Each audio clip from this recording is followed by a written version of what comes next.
बिस्मिल्लाहिर्रहमानिर्रहीम। अस्सलामुअलैकुम students, this is Atif Ahmad, your maths teacher. प्यारे बच्चों, आज की इस वीडियो में हम सॉल्व करने जा रहे हैं एक्सरसाइज 8.3 क्वेश्चन नंबर 4।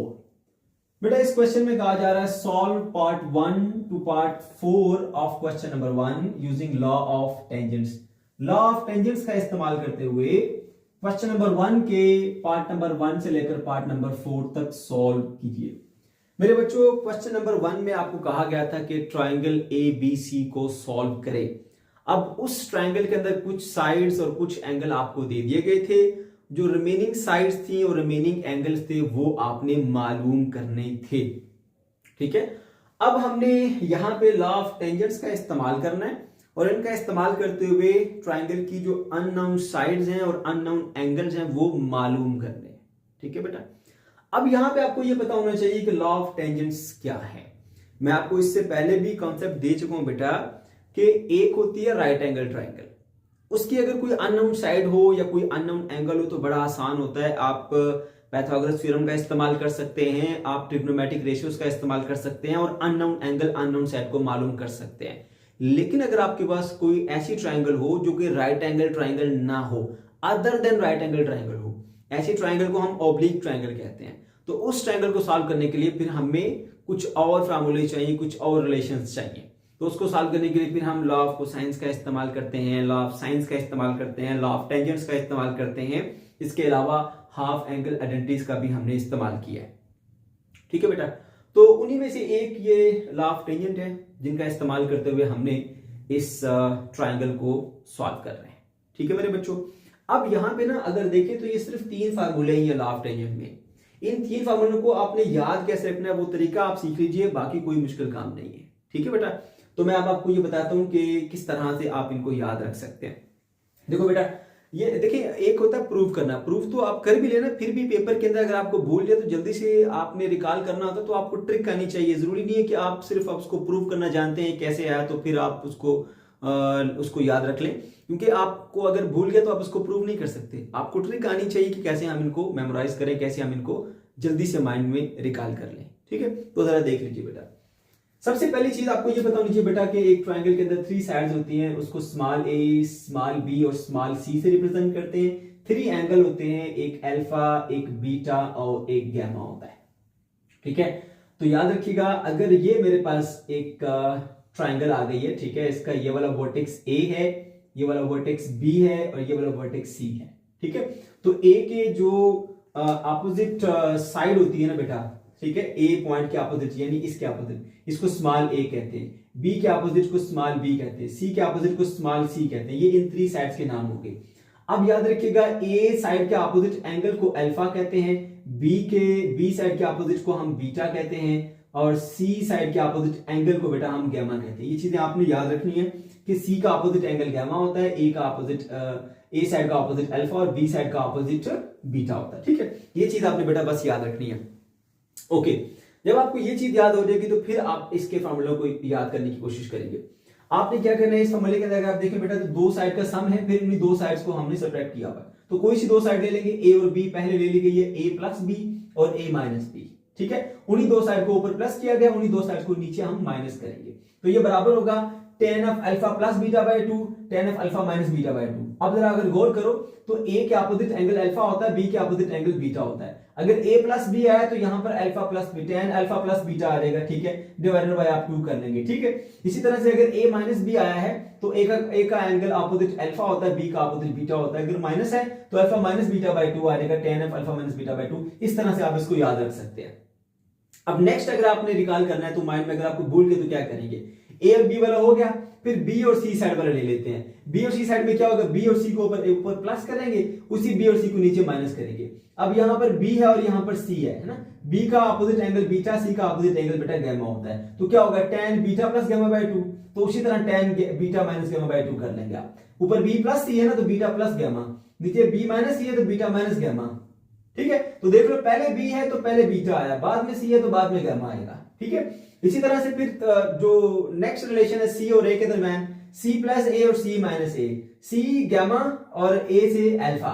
तो आप देख सकते हैं gamma plus alpha divided by 2, tan of gamma by alpha by 2, और इसी तरह से tan of gamma minus alpha by 2 कर देंगे। तो मेरे बच्चों इस तरह से बड़ी आसानी से आप इनको याद रख सकते हैं। अब एक चीज जरा ध्यान से सुन लीजिए, जब हम क्वेश्चंस को सॉल्व करेंगे ना तो उसमें हम इस फॉर्मूले को थोड़ा चेंज करके अप्लाई करेंगे। यानी अगर a प्लस बी है तो हम इसको b प्लस ए भी कर सकते हैं, इसको फिर a माइनस बी को b माइनस ए करना पड़ेगा। फिर यहां पर अल्फा प्लस बीटा की बजाय बीटा प्लस अल्फा आएगा, अल्फा माइनस बीटा की बजाय बीटा माइनस अल्फा आएगा। तो ये चेंज हम कर सकते हैं, ये बात याद रखिएगा।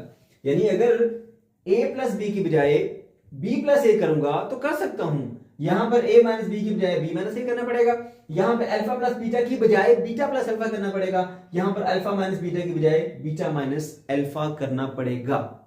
ठीक है बेटा, और ऐसा हम किस लिए करते हैं? ऐसा इसलिए करते हैं ताकि जब हम कैलकुलेशंस करें ना तो माइनस साइन की वजह से कोई गलती ना आपसे हो जाए।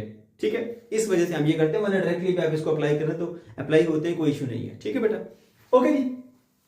तो अब बेटा हमने सीख लिया कि ये लॉ ऑफ टेंजेंट्स क्या है, कैसे इनके फॉर्मूले को याद रखना है। एक चीज आपको और बता दूं कि ये क्वेश्चन बाकियों से कंपैरेटिवली थोड़ा सा मुश्किल है, वैसे मुश्किल नहीं है लेकिन उनके लिहाज से अगर देखा जाए तो थोड़ा सा उससे टफ है। इसमें होगा क्या बेटा, हम लॉ ऑफ टेंजेंट्स का इस्तेमाल करते हुए ना सिर्फ एक ट्रायंगल के जो एंगल है उनको आसानी से मालूम कर सकते हैं, लेकिन जो साइड्स है ना उनको मालूम करने के लिए फिर दोबारा हमें लॉ ऑफ कोसाइंस का या लॉ ऑफ साइंस का ही इस्तेमाल करना पड़ेगा, क्योंकि इसके साथ हम इसको इजीली सॉल्व नहीं कर सकते। इसलिए हम इन लॉ ऑफ टेंजेंट्स का इस्तेमाल करते हुए सबसे पहले अल्फा बीटा की वैल्यू जो है वो मालूम कर लेंगे। यानी जो भी अल्फा बीटा या गामा कोई से भी जो एंगल मिसिंग एंगल है उनकी वैल्यू को मालूम कर लेंगे, और उसके बाद फिर जो साइड्स आएंगी, साइड्स के लिए दोबारा हम बेटा लॉ ऑफ कोसाइन या लॉ ऑफ साइंस के ऊपर ही जाएंगे। बात समझ गए हो? ओके जी, ओके चलिए जी। तो चलिए जी स्टार्ट करते हैं बेटा। सबसे पहले देखो तो हमारे पास जो इसमें मिसिंग है एंगल वो कौन कौन सा एंगल है मैं आपको बता देता हूं। यहां पे सॉल्यूशन की हेडिंग लगाइए पहले, सॉल्यूशन। और मेरे बच्चों यहां पे अल्फा एंगल मिसिंग है और बीटा एंगल मिसिंग है, दो एंगल हमारे पास मिसिंग है। मैं यहां लिख देता हूं जी, angle alpha is equal to question mark and angle beta is also equal to question mark, और एक साइड मिसिंग है, सी साइड, आई थिंक ए है बी है, सी साइड मिसिंग है, C is equal to question mark. बेटा ये तीन चीजें ना आपने मालूम करनी है, आपको पहले से ये चीज पता होनी चाहिए कि हम मालूम क्या करने जा रहे हैं यहां पर। ठीक है, ओके जी। तो यहां पे आपने देखा कि ये तीन चीजें रिक्वायर्ड है हमें, alpha plus beta, alpha and beta, और तीसरी जो हमें साइड चाहिए। ये 6 कंपोनेंट होते हैं पूरे, जो 3 उसने दिए हैं, 3 हमने मालूम करने हैं। तो सबसे पहले ऐसा करो ना, ये प्रॉपर्टी जो हमने पढ़ रखी है वो प्रॉपर्टी क्या है कि एक ट्राइंगल, कोई सी भी ट्राइंगल हो उसके तीनों एंगल का सम बेटा 180 होता है। यानी alpha plus beta plus gamma is equal to 180 degree. ठीक है, okay.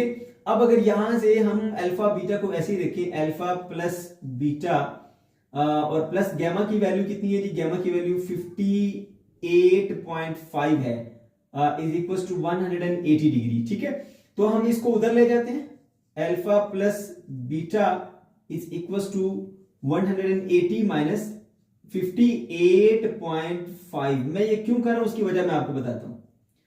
Alpha plus beta is equal to 180 में से आप 58.5 माइनस करिए, 180 माइनस 58.5, तो ये बनेगा बेटा आपके पास 121.5, 121.5 डिग्री। ठीक है, इसको यही लिख लेते हैं हम जी, ये है हमारी इक्वेशन नंबर 1। ओके, अब मेरे बच्चों यहां तक करने के बाद फिर आप क्या करेंगे, दोबारा से आ जाएंगे जी लॉ ऑफ कोसाइन के ऊपर। हम यहाँ पे सॉरी कोसाइन कह रहा हूँ, लॉ ऑफ टेंजेंट के ऊपर। और हम सबसे पहले एक चीज बच्चों के माइंड में नहीं आ रही थी कि यहाँ पे हमने इन तीनों में से कौन सा फॉर्मूला इस्तेमाल करना है। बेटा हमारा अननोन अल्फा है और अननोन बीटा है, तो अब देखो इसमें कौन सा जिसमें अल्फा बीटा आ रहे हैं, वो ये वाला है, तो इसी का हम इस्तेमाल करेंगे। ठीक है, तो यहाँ पे आपने जब भी कोई फॉर्मूला यूज करना है, 3 डॉट लिखने के बाद बेटा आप उसका रेफरेंस देंगे। तो हम बताएंगे कि ए बी प्लस ए कर लूंगा मैं, बी प्लस ए दिखने की वजह भी बताता हूं आपको कि मैंने क्यों बी प्लस ए का यहाँ पे इंतखाब किया, और बी माइनस ए। देखो जब मैं बी प्लस ए करूंगा, बी माइनस ए करूंगा ना, तो बी जो है वो बड़ी रकम में 12 है और ए छोटी रकम में 7 है। अगर बड़ी रकम से छोटी रकम निकालेंगे तो आंसर पॉजिटिव आएगा, अगर छोटी में से बड़ी निकालेंगे तो आंसर नेगेटिव आएगा, और जब आंसर नेगेटिव आता है तो फिर वहां से आप लोगों की गलतियां स्टार्ट हो जाती हैं। इस वजह से मैंने इसको तब्दील कर दिया, ए प्लस बी की जगह बी प्लस ए लिखा और बी माइनस ए लिखा।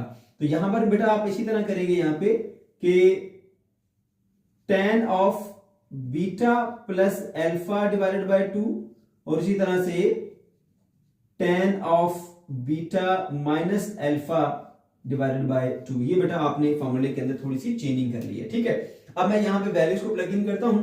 b प्लस a, b की वैल्यू 12, a की वैल्यू 7, ठीक है। तो मैं लिखूंगा 12 plus 7 divided by a, b minus a, तो आएगा जी 12 माइनस 7। देखो अब जगह चेंज करने से क्या फायदा हुआ कि अब आपका आंसर नेगेटिव नहीं आएगा, ठीक है। नेगेटिव आता है तो फिर आप लोग गलतियां करते हो। ओके जी, सो यहां पे आ गया जी tan of alpha plus beta by 2। अब देखो अल्फा प्लस बीटा का मैंने बताया था कि शुरू में हमने कैलकुलेट क्यों किया, उसकी वजह बताऊंगा। तो यहां पे हमने अल्फा प्लस बीटा की वैल्यू पुट करनी है ना, तो अल्फा प्लस बीटा जो है वो 121.5 है। तो यहां पर मैं लिख दूंगा 121.5 और डिवाइडेड बाय ये 2 आ गया, ठीक है बेटा। और डिवाइडेड बाय इसी तरह नीचे भी लिखेंगे आप tan of alpha beta minus alpha. अब बीटा माइनस अल्फा की वैल्यू तो हमें पता नहीं है, तो हम इसको वैसे लिख देंगे beta minus alpha divided by 2, इसी तरह से आ गया। अब देखिए जी 12 में आप 7 जमा करेंगे तो 12 जमा 7 ये बन जाएगा हमारे पास 19, इधर लिखूंगा मैं 19 और डिवाइडेड बाय 12 में से 7 आप माइनस करेंगे तो बेटा आपको मिलेगा 5, ठीक है। 12 माइनस 7 मिलेगा 5, ये 5 आ गया, ठीक है। And that is equals to, अब इसको देखिए, इसको मैं इस तरह लिख देता हूं जी tan of 121.5 divided by 2, 121.5 divided by 2 करेंगे बेटा तो ये मिलेगा आपको 60.75, tan ऑफ 60.75 डिग्रीज, ठीक है। और डिवाइडेड बाय इसको वैसे लिखा रहने देंगे tan of beta minus alpha divided by 2, ठीक है बेटा। अच्छा अब tan 60 की वैल्यू मालूम कर लेते हैं जी। tan का बटन प्रेस करेंगे 60.75, तो ये बेटा आपको वैल्यू मिलेगी जी 1.7856, ठीक है। इधर लिख देता हूं मैं इसको 1.7856, 7 8 5 और 6 से नेक्स्ट डिजिट क्या है 2 है, तो फिर इस तरह 6 ही आएगा। बस 4 डिजिट तक हम लिखेंगे, बाकी हम स्किप कर देते हैं, ठीक है। वैसे भी और बहुत सारे डिजिट्स आ रहे हैं। और 19 बाय 5 करेंगे आप, 19 डिवाइडेड बाय 5 तो ये आएगा बेटा आपके पास 3.8, इसी जगह पे लिख देंगे आप 3.8 और यहां पे आएगा आपके पास tan of beta minus alpha divided by 2, ये वाला, ठीक है। अब आप ऐसा कीजिए ना बेटा, ये यहां डिवाइड हो रहा है, इधर आ जाएगा और ये 3.8 उसके नीचे चला जाएगा, ठीक है। यहां पर मैं लिख देता हूं जी tan of beta minus alpha, ठीक है, डिवाइडेड बाय अल्फा ऐसे ही होगा, अच्छा, divided by 2 and that is equals to 1.7856 1.7856 divided by 3.8, ये देखो ना, ये 3.8 उधर चला गया और ये इधर आ गया, ठीक है। अब हमने इसको कैलकुलेटर से कर लेना है डिवाइड, 1.7856 डिवाइडेड बाय 3.8, तो ये बनेगी बेटा आपके पास 0.4698, 4698, 8 के बाद नेक्स्ट डिजिट जो है वो फिर 9 है, तो 99 कर देते हैं, ठीक है। Okay, and that is equals to tan of beta minus alpha divided by 2। अब हमें बेटा चाहिए यहां पे अल्फा बीटा की वैल्यू चाहिए, tan को उधर भेजना पड़ेगा फिर, so beta minus alpha divided by 2 is equals to, जब tan इधर आएगा ना tan इनवर्स बन जाएगा, 0.4699 आएगा। अब बेटा जी आपने क्या करना है, शिफ्ट का बटन दबाना है, फिर आपने tan 0.4699 इक्वल का बटन प्रेस करेंगे तो मिलेगा 25.1688, तो ये मिलेगा आपको beta minus alpha divided by 2 is equals to 25.1688, 1688, ठीक है बेटा। ओके, अब हमें क्योंकि इसकी वैल्यू चाहिए, 2 यहां डिवाइडर उधर जाके मल्टीप्लाई हो जाएगा, तो मल्टीप्लाई बाय 2 कर देते हैं इसको, तो ये मिलेगा beta minus alpha is equals to 2 divide हो रहा था, इधर मल्टीप्लाई हो जाएगा 2 into 25.1688 1688. So beta minus alpha will be equal to 50.3376.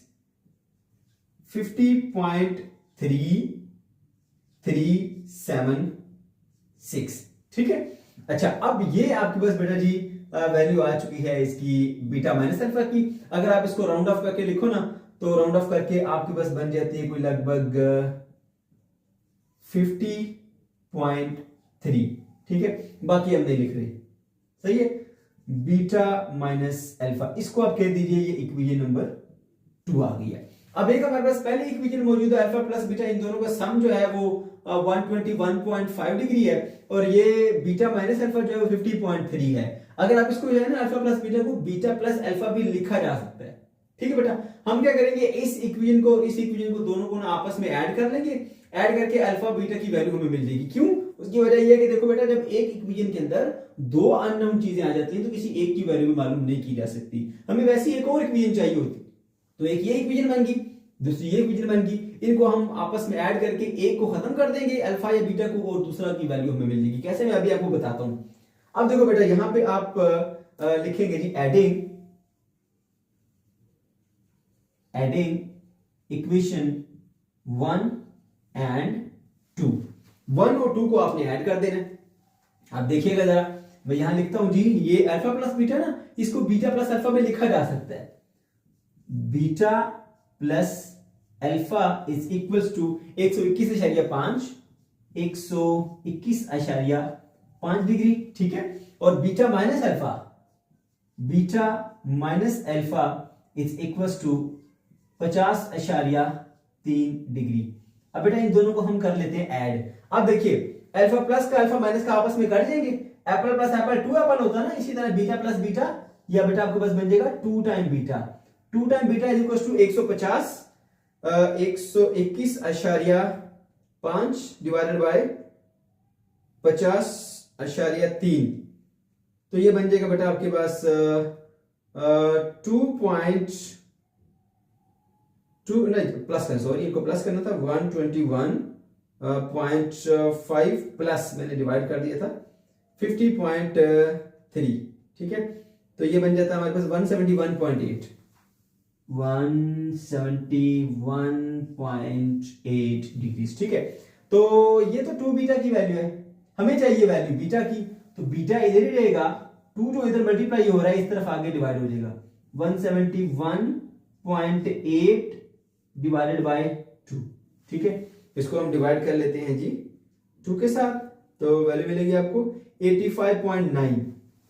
So beta is equals to 85.9 degree. अब बेटा अगर थोड़ा बहुत ऊपर नीचे होता है तो वो क्यों होता है, मैंने आपको उसकी रीजन बताई कि जब हम स्किप करते हैं ना यहाँ पर वैल्यू, जैसे हमने यहाँ पर वैल्यू दी होंगी कहीं पे, ये देखें यहाँ पर हमने इसको स्किप किया। ठीक है, जब मल्टीप्लाई कर रहे होते हैं बार बार, यहाँ पर देखिए ये वाली जो वैल्यू आ गया, बहुत सारे डिजिट थे हमने स्किप किया, उसकी वजह से थोड़ा सा इसमें फर्क आता है, इसलिए आपने जरा परेशान नहीं होना कि ये हमारा आंसर एग्जैक्ट वो नहीं आ रहा। ठीक है, अगर उसके करीब करीब आ जाता है तो ओके है, कोई परेशानी की बात नहीं है। ठीक है, तो बीटा की वैल्यू आपको बेटा निकल के आ गई है। अब आपने निकालनी है यहाँ से अल्फा की वैल्यू।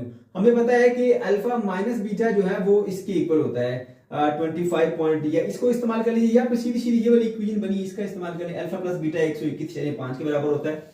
ठीक है, so as alpha plus beta is equals to 121.5, तो यहां पे ना आपने बीटा की वैल्यू पुट कर देनी है।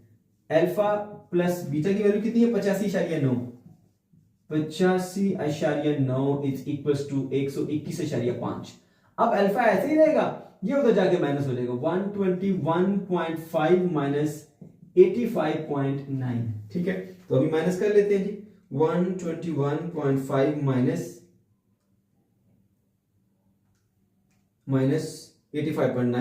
85.9, तो ये मिलेगा बेटा आपको 35.6। So alpha is equals to 35.6 degree. तो इस तरह से आपके पास अल्फा की वैल्यू भी आ गई और बीटा की वैल्यू भी आ गई। ठीक है, तो बेटा आपने लॉ ऑफ टेंजेंट का इस्तेमाल करते हुए एंगल मालूम कर ली है। अब क्योंकि मैंने आपको बताया था कि अगर साइड मालूम करनी है तो ये बड़ा मुश्किल हो जाता है मजीद इस लॉ ऑफ टेंजेंट का इस्तेमाल करना। इसके लिए फिर हम लॉ ऑफ कोसाइंस का इस्तेमाल करेंगे, जो कि हमने क्वेश्चन नंबर 1 में सीखी थी। ठीक है, तो अब हमें अननोन साइड कौन सी चाहिए? अननोन साइड हमारी सी। ठीक है, तो सी वाला फॉर्मूला जो हम इस्तेमाल कर लेंगे, और उसका फॉर्मूला मैं यहाँ पर पहले जो है वो लिखूंगा कि फॉर्मूला जो है वो सी है, C square is equals to A square plus B square minus 2bc cos of gamma. ठीक है, इस फॉर्मूले को याद रखने का तरीका भी मैंने वहीं पर बताया था क्वेश्चन नंबर 1 के अंदर। अगर आपको आपने वो नहीं देखा तो उसको लाजमी से बेटा देख लीजिएगा। Okay, C square as it is रहेगा, ए की वैल्यू कितनी है बेटा 7 है, तो 7 का स्क्वायर ले लीजिए, प्लस बी की वैल्यू 12 है तो 12 का स्क्वायर ले लीजिए, और माइनस 2 बी की वैल्यू कितनी है 12, सी की वैल्यू कितनी है नहीं ये तो ए आना चाहिए था, मैंने गलती से सी लिख दिया क्योंकि ए आता है यहाँ पे, सॉरी बेटे ए। ठीक है, ए की वैल्यू कितनी है 7, तो यहाँ पे आएगा 7, और कॉज ऑफ गामा, गामा कितना 58.5, गामा 58.5 डिग्री। ठीक है मेरे बच्चों, अब देखो जी, अब इनका लेना है हमने स्क्वायर। 7 का स्क्वायर होता है बेटा 49, 12 का स्क्वायर होता है 144, और minus 2 multiply by 12 multiply by 7, ये बन जाता है 168। इधर लिखेंगे 168 मल्टीप्लाई बाय कॉज, या डायरेक्ट भी आप ऐसे कॉज लिख सकते हो, कॉज ऑफ 58 लिखना था, सॉरी 58, कॉज ऑफ 58.5। ठीक है, 168 को इससे मल्टीप्लाई कर लीजिए। अब आप करेंगे क्या बेटा, ऐसे कॉस का बटन प्रेस करेंगे और 58.5 लिखेंगे, जो जवाब आएगा उसको ऐसे लिख रहने देंगे, मल्टीप्लाई में 168 कर लेंगे, तो ये बनेगा 87.7797। तो लिखिए यहाँ पे 49 प्लस 144 माइनस 87.7797। ठीक है, अब हम इन सबको ऐड कर लेते हैं, इन दोनों को। 49 प्लस 144 और माइनस 87.7797, तो ये मिलेगा 105.22। सो सी स्क्वायर इज इक्वल टू 105.22। ठीक है, ये आ गया आपके पास। ठीक है, अब क्योंकि ये सी का स्क्वायर है ना, हमें तो सी का स्क्वायर नहीं चाहिए, हमें तो सी चाहिए। उसके लिए बेटे दोनों तरफ हम स्क्वायर रूट ले लेंगे, इधर भी स्क्वायर रूट ले लेंगे, इधर भी स्क्वायर रूट ले लेंगे। 105.22। ठीक है, ये स्क्वायर रूट स्क्वायर से कैंसिल हो जाएगा, सी बचेगा। तो अब हम इसका स्क्वायर रूट ले लेते हैं जी, स्क्वायर रूट ऑफ 105.22 तो बनेगा 10.25, 10.25। ठीक है, ओके जी। तो आपकी बुक में सिर्फ एक डिजिट तक लिखा गया है, तो वो हम लिख देंगे फिर c इज इक्वल टू 10.2। ये मेरे बच्चों आपके पास आ गया इसका आंसर। पार्ट नंबर 2 के ऊपर आ जाइए। इस पार्ट के अंदर आपको दो साइड्स दी गई हैं, b is equal to 20, c is equal to 15, और एक एंगल दिया गया अल्फा इज इक्वल टू 36। तो बेटा मालूम क्या करना है, एक एंगल अल्फा दिया गया है, दो एंगल रहते हैं आपने मालूम करने, एक का नाम बीटा, एक का नाम गैमा। ठीक है, ये दोनों मालूम करने हैं। ओके, दो साइड्स दी गई हैं b और c, तीसरी साइड मिसिंग है उसका नाम a, तो a साइड हमें मालूम करनी है। ठीक है बेटा, ओके जी। तो क्वेश्चन को कैसे स्टार्ट करेंगे, हम एक प्रॉपर्टी से इस क्वेश्चन को स्टार्ट करेंगे कि एक ट्राइंगल के तीनों एंगल का सम 180 होता है। So alpha plus beta plus gamma is equal to 180 degree. ठीक है, अब यहाँ पे जो एंगल आपको दिया गया अल्फा वो आपने यहाँ पुट कर देना है। तो ये 36 अल्फा की जगह पुट कर दिया बेटा आपने, इसको आप उधर ले जाइए, beta plus gamma is equal to 180 minus 36, that will be equal to 144 degrees. So beta plus gamma is equal to 144 आ गया। अब सवाल ये पता होता है कि हमने यहाँ से क्यों स्टार्ट किया, क्योंकि बेटा हमने इन क्वेश्चंस में इस्तेमाल करना है लॉ ऑफ टेंजेंट्स को। तो लॉ ऑफ टेंजेंट्स में ना हमारा बीटा प्लस गैमा की वैल्यू इस्तेमाल होगी, इसलिए पहले से बना के रख ली हमने। ठीक है। अच्छा, अब सवाल ये पता होता कि हमारे माइंड में कैसे आएगा कि हमने इन तीनों में से कौन सा फॉर्मूला इस्तेमाल करना है। तो मेरे बच्चों देखो, आपके रिक्वायर्ड क्या है, एक बीटा है और गैमा है, ये दोनों रिक्वायर्ड है। तो आप इनमें से उस फॉर्मूले की सिलेक्शन करो जिसके अंदर बीटा भी है गैमा भी है, तो वही है बीटा और गैमा, यानी बी प्लस सी वाला। तो मेरे बच्चों सीधा उस फॉर्मूले के ऊपर आ जाओ, बी प्लस सी दोनों साइड्स का सम, और उन्हीं दोनों साइड्स के नीचे आप डिफरेंस लिखेंगे। ठीक है, इधर आएगा 10 बी प्लस सी है, पहले बीटा बाद में गैमा, तो पहले बीटा पहले बी बाद में सी है, तो पहले बीटा बाद में गैमा आएगा। आपने सिर्फ तरतीब में ये ख्याल करना होता है कि आपका आंसर नेगेटिव में ना आए। आप ये तो मसला नहीं है, सिर्फ गलती से बचने के लिए आपको बताया जाता है।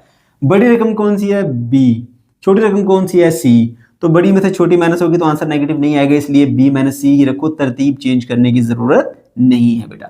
अच्छा, अब आपने क्या करना है जी, b प्लस सी की वैल्यू पुट कर दी 20 प्लस 15, 20 माइनस 15, और बीटा प्लस गैमा की वैल्यू देखो ये ऊपर बना के रखी थी हमने, इसीलिए ये काम हमने पहले कर लिया था। तो बराबर है 144 के, पुट कर दिया 144 डिवाइडेड बाय ये वाला 2। अब नीचे बीटा माइनस गैमा की वैल्यू तो पता नहीं है, तो कोई बात नहीं, वैसे लिखा रहने देते हैं इसको। अच्छा, इसको सॉल्व किया तो बना 35/5, ठीक है, और 144 को 2 से डिवाइड किया तो मिला 72 डिग्री। इसको वैसे का वैसा नीचे लिखा रहने दिया। 35 को 5 से डिवाइड किया तो 7 आंसर आया। 7 इज इक्वल टू, अब 10 से ना कैलकुलेटर से 10 ऑफ 72 और उसकी वैल्यू निकालेंगे तो मिलेगी 3.0777 divided by 10 of beta minus gamma by 2, उसी तरह लिखा रहने दे। अब क्या करोगे बेटा, हमने ना इस बीटा माइनस गामा वाले टर्म को इधर ले आना, 7 नीचे उसकी जगह पे चला जाएगा। ठीक है, so 10 beta minus gamma by 2 is equal to 3.00077 divided by 7 आ गया। और उसके बाद फिर आपने क्या किया, इसको कैलकुलेटर से इसे डिवाइड करेंगे तो मिलेगा 0.4397। ठीक, हमें चाहिए बीटा गामा की वैल्यू, इसलिए tan को उधर भेजेंगे ताकि ये अकेले एक तरफ अकेले आ जाए। ठीक है, सो tan जब उधर जाएगा तो उधर इन्वर्स हो जाएगा। अब आपने शिफ्ट दबाना है, फिर tan का बटन दबाना है, फिर ये नंबर लिख के इक्वल प्रेस करेंगे तो मिलेगा 23.76 डिग्रीज। ठीक है बेटा, ओके। फिर क्या होगा, beta minus gamma by 2 is equal to 23.76 degree आ गया। बट हमें ऐसा करना है, ये जो 2 डिवाइड हो रहा है इसको उधर भेज देंगे ताकि मल्टीप्लाई हो जाए, तो इधर सिर्फ बीटा माइनस गामा रहेगा, यानी जिसकी वैल्यू मालूम करनी होती है ना उसे इक्वल के एक तरफ अकेला कर देते हैं। तो 2 यहाँ डिवाइड हो रहा था, इधर मल्टीप्लाई होकर बन गया 47.47 डिग्रीज। ओके, ये आ गया बीटा माइनस गामा का रिलेशन, इसको इक्वेशन 2 कह दीजिए। इसी तरह की इक्वेशन हमारे पास यहाँ पर भी आई थी, beta plus gamma is equal to 144, तो beta minus gamma is equal to 47.47। मेरे बच्चों, जब भी हमेशा याद रखो, एक इक्वेशन के अंदर 2 अननोन वैल्यू आ जाए तो आप किसी एक की वैल्यू भी मालूम नहीं कर सकते कि जब तक वैसी ही आपको एक और इक्वेशन ना दी जाए। तो ये देखिए, वैसी एक और इक्वेशन आ गई ना बीटा गामा वाली, ये भी बीटा गामा वाली। तो हम क्या करेंगे, इन दोनों इक्वेशंस को यहाँ पर हम ऐड कर लेंगे। ऐड करने से ये फायदा होगा कि इन 2 वेरिएबल में से या 2 अननोन में से एक अननोन खत्म हो जाएगा। जैसे यहाँ पर देखा आपने, प्लस का गामा माइनस के गामा से कट गया, सिर्फ बीटा रह गया। एप्पल प्लस एप्पल 2 एप्पल होता है ना, that's why beta plus beta 2 beta बन गया। अब 144 प्लस 47.47 करेंगे तो 191.47 आएगा। हमें चाहिए बीटा की वैल्यू, ये बराबर है 2 बीटा के। तो क्या करेंगे, दोनों तरफ 2 से डिवाइड कर लें, या ये वाला 2 इधर मल्टीप्लाई हो रहा है उधर जाके डिवाइड हो जाएगा, तो जवाब मिलेगा 95.7 डिग्रीज। ठीक है बेटा, तो ये आपके पास बीटा की वैल्यू आ गई है। अब ये बीटा की वैल्यू आप चाहे इसी इक्वेशन में पुट कर लीजिए, चाहे आप इसी इक्वेशन में पुट कर लीजिए, इन दोनों में से किसी एक में पुट कर देंगे तो आपको अल्फा की वैल्यू भी मिल जाएगी। तो मैं इसमें पुट करता हूँ जी, सॉरी अल्फा कह रहा हूँ, गामा की वैल्यू भी मिल जाएगी। ठीक है, बीटा की वैल्यू पुट करेंगे तो गामा की वैल्यू मिलेगी। Beta plus gamma is equal to 144, यहाँ पे लिखती है beta plus gamma is equal to 144, beta की वैल्यू 95.7 प्लस गामा उसी तरह से लिखा रहेगा इज इक्वल टू 144। 95.7 उधर चला जाएगा तो उधर जाके वो माइनस हो जाएगा। 144 में से जब आप 95.7 डिग्री माइनस करेंगे ना बेटा, तो गामा की वैल्यू मिलेगी 48.26 डिग्रीज, जो कि बुक में अगर इसका आंसर देखें तो वो अप्रोक्सीमेटली लिखा हुआ है gamma is equal to 48.3 degree, क्योंकि इसके नेक्स्ट डिजिट जो है वो ग्रेटर देन 5 है ना, तो इसको राउंड ऑफ करके हम यूं लिख सकते हैं। ठीक है, ओके, तो इस तरह से इसकी वैल्यू हमारे पास आ गई है। ठीक है, ओके जी, तो ये वाला आंसर भी आ गया बीटा का जो कि हमें मालूम करना था, और गामा की वैल्यू भी आ गई जो कि हमें मालूम करनी थी। और उसके बाद फिर एक साइड मिसिंग रहेगी बेटा, वो साइड सी है। तो मैंने आपको बताया था कि ये जो आपके पास लॉ ऑफ टेंजेंट है, इसका इस्तेमाल करते हुए आप एंगल ही मालूम करें, क्योंकि इस साइड्स को मालूम करना काफी मुश्किल है इसके साथ। ये भी अगर आप देखिए तो काफी लंबे चौड़े मेथड से गुजरने के बाद जाके आपको एंगल्स मिले हैं। तो अब हमने साइड मालूम करनी, साइड मालूम करने के लिए बेटा हम सीधे चले जाएंगे लॉ ऑफ कोसाइंस के ऊपर। तो लॉ ऑफ कोसाइंस में हमने क्योंकि ए साइड मालूम करनी थी, दैट्स व्हाई हमने ए वाली टर्म इस्तेमाल की, A square is equal to B square plus C square minus 2 B C cos of alpha. इसके अंदर वैल्यूज को प्लग इन कीजिए बेटा, बी की वैल्यू 20, सी की वैल्यू 15, बी की वैल्यू 20, सी की वैल्यू 15, कॉस 36। अब 20 का स्क्वायर 400 होता है, 15 का स्क्वायर 225 होता है। अब इन तीनों को मल्टीप्लाई किया तो 600 बन गया। cos 36 की वैल्यू आपने मालूम की कैलकुलेटर से, तो मिलेगी बेटा 0.8090। अब आप क्या करेंगे, इस वाली वैल्यू को इससे मल्टीप्लाई कर लेंगे, 485.41 बन जाएगा। इसको उसी तरह लिखा रहने देंगे। अब कैलकुलेटर में इन तीनों को हम सॉल्व करेंगे तो जवाब मिलेगा 139.59। ये वैल्यू बने बच्चों ए स्क्वायर की है, जबकि हमें ए चाहिए। दैट्स वाई हमने दोनों तरफ स्क्वायर रूट ले लिया, इधर भी स्क्वायर रूट ले लिया, इधर भी स्क्वायर रूट ले लिया।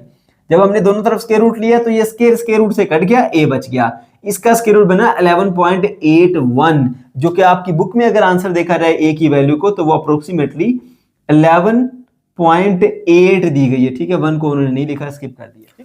पार्ट नंबर 3 के ऊपर आ जाए। यहाँ पे हमें दो साइड दी गई हैं और एक एंगल दिया गया है। एक साइड ए है जो कि बराबर है 150 के, दूसरी साइड सी है जो कि बराबर है 150 के, और एक एंगल बीटा बराबर है 15 डिग्री के। अब बेटा मालूम क्या करना है, देखो 3 एंगल होते हैं ट्रायंगल में और 3 साइड्स होती हैं। बीटा दे दिया गया है, अल्फा और गामा मिसिंग है, तो वो मालूम करनी है अल्फा एंड गामा। ठीक है, 2 साइड दे दी गई हैं ए और सी, तो तीसरी साइड बी हमें बेटा मालूम करनी है। ठीक है, ओके जी।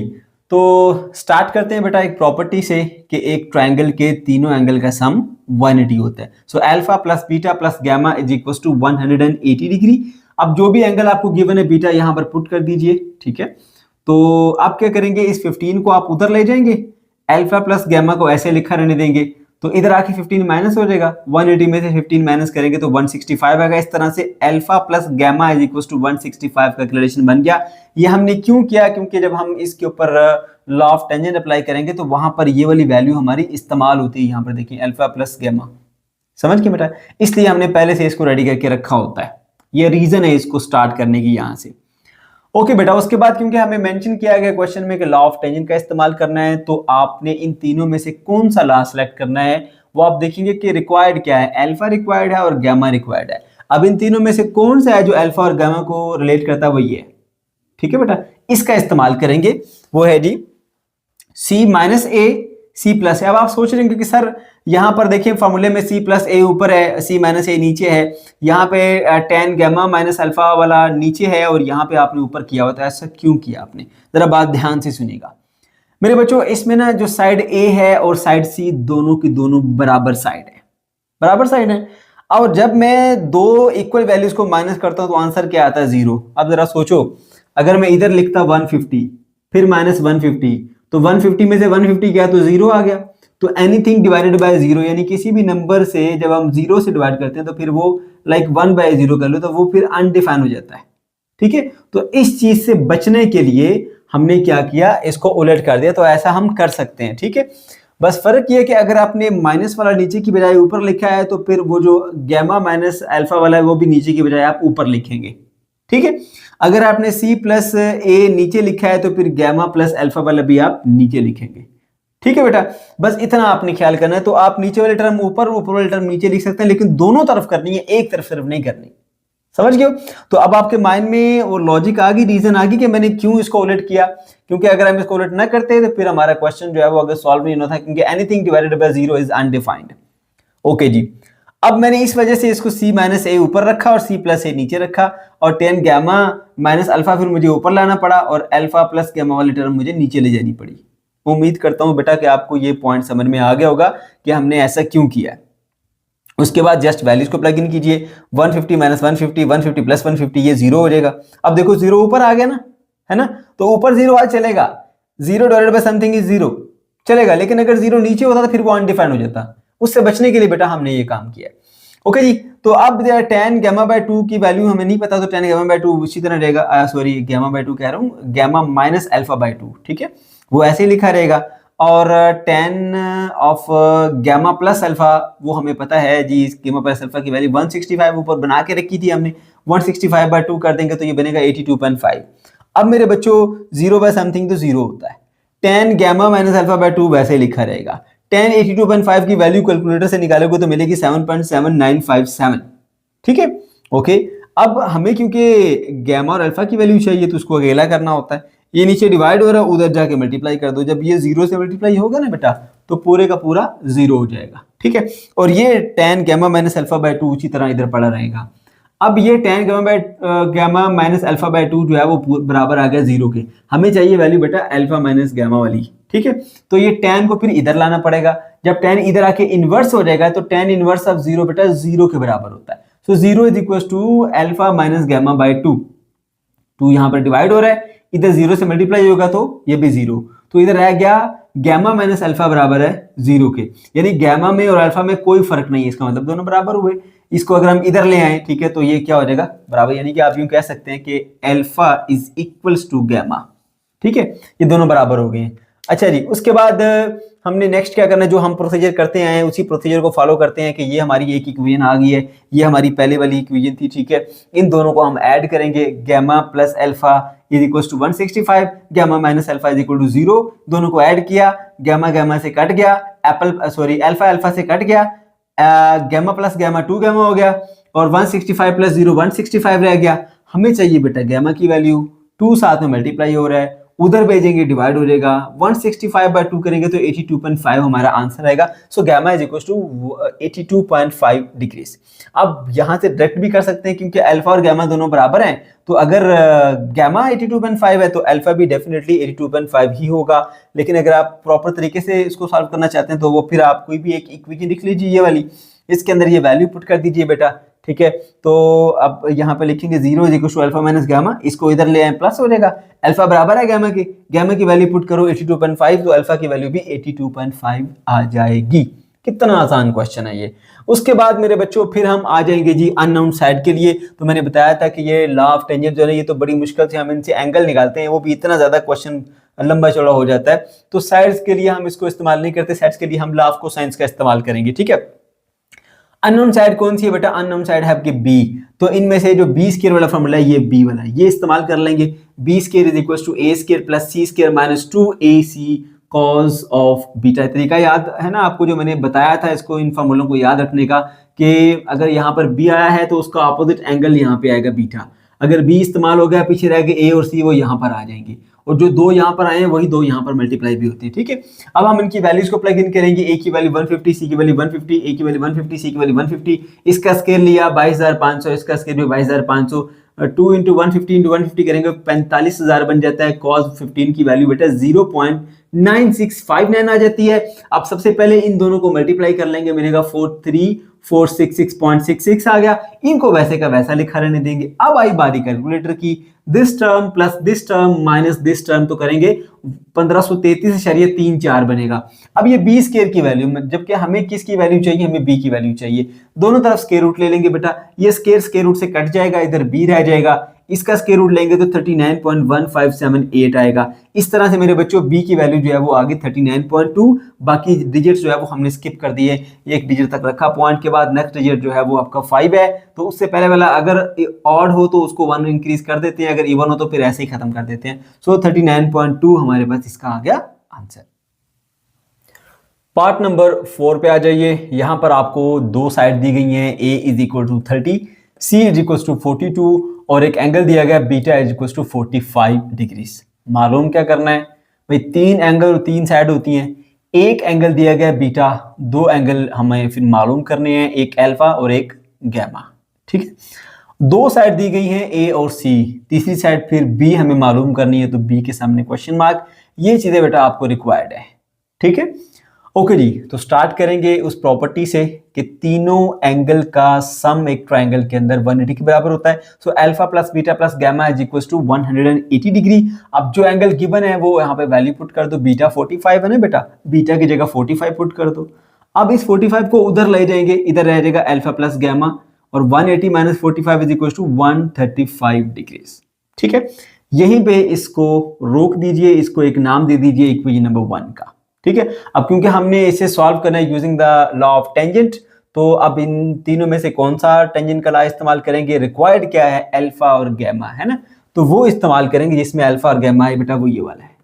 ठीक है, ओके जी, तो इसको हमने यहाँ पे मेंशन कर दिया, c प्लस a divided by c minus a is equal to 10 alpha plus gamma by 2, 10 alpha minus gamma by 2।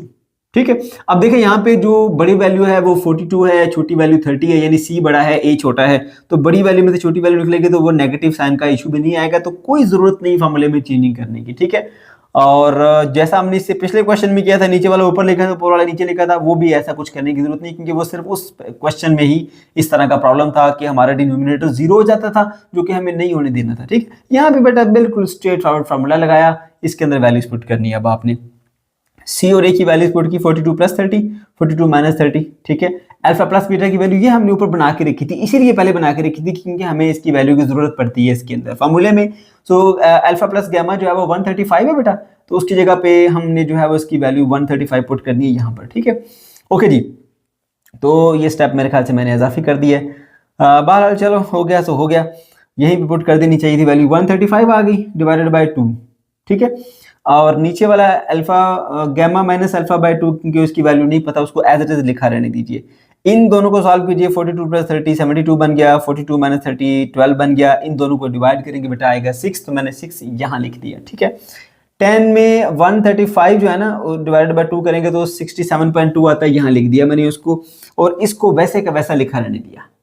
ठीक है, अब क्योंकि हमने अल्फा और गामा की वैल्यू मालूम करनी है, उसके लिए हमें उसको अलग करना पड़ेगा एक तरफ, तो यहाँ डिनोमिनेटर में है ना, इसको इधर भेज दो और 6 उसकी जगह नीचे आ जाएगा। ठीक है, अच्छा तो ये 6 नीचे आ गया, ये वापस इधर आ गया।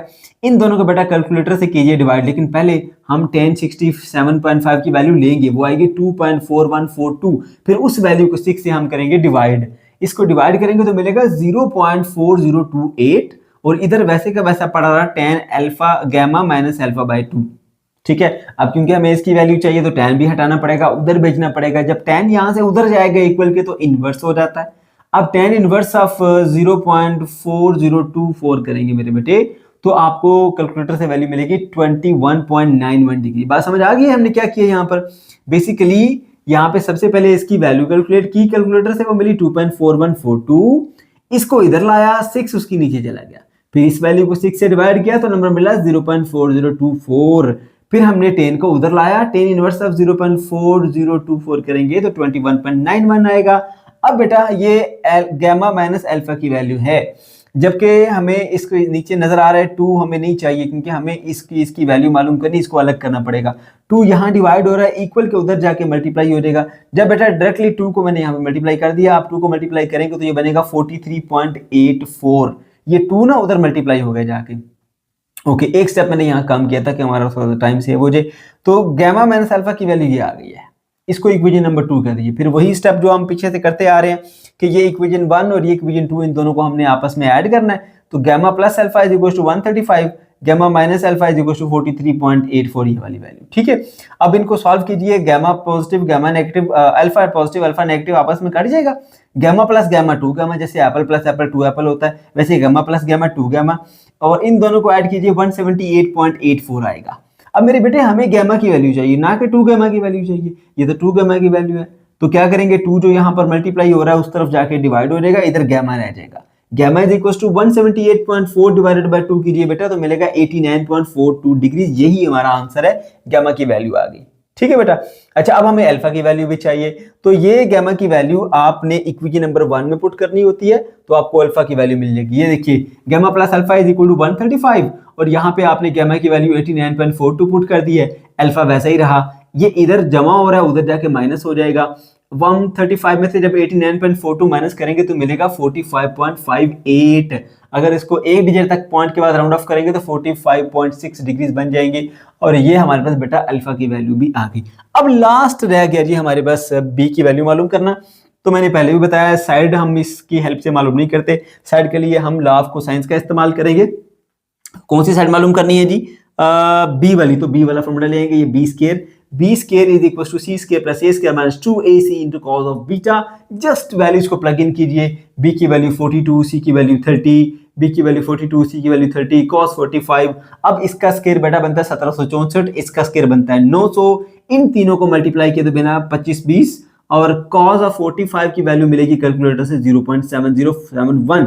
अब आप क्या करो, पहले हमेशा इसको इससे मल्टीप्लाई किया करो, इसको इससे मल्टीप्लाई करोगे आपको एक आंसर मिल जाएगा 1781.9090। उसके बाद फिर कैलकुलेटर पे आ जाओ, पहले ये वैल्यू लिखो, फिर ये वाली लिखो, फिर उसमें से ये वाली माइनस कर दो, इक्वल का बटन प्रेस करोगे तो मिलेगा बेटा 882.091। ये आ गई बी स्क्वायर की वैल्यू, जबकि हमें बी की वैल्यू चाहिए, बी के स्क्वायर की वैल्यू हमें नहीं चाहिए। दोनों तरफ स्क्वायर रूट ले लीजिए, ये स्क्वायर रूट से कट जाएगा, इधर रह जाएगा बी, इसका स्क्वायर रूट कैलकुलेटर से मिलेगा हमें 29.700। और भी डिजिट है बट मैंने आगे नहीं लिखे, तो आप पॉइंट के बाद एक डिजिट तक इसको रिस्ट्रिक्ट कर लीजिए। b is equal to 29.7। ये मेरे बच्चे आपके पास आ गया इसका आंसर।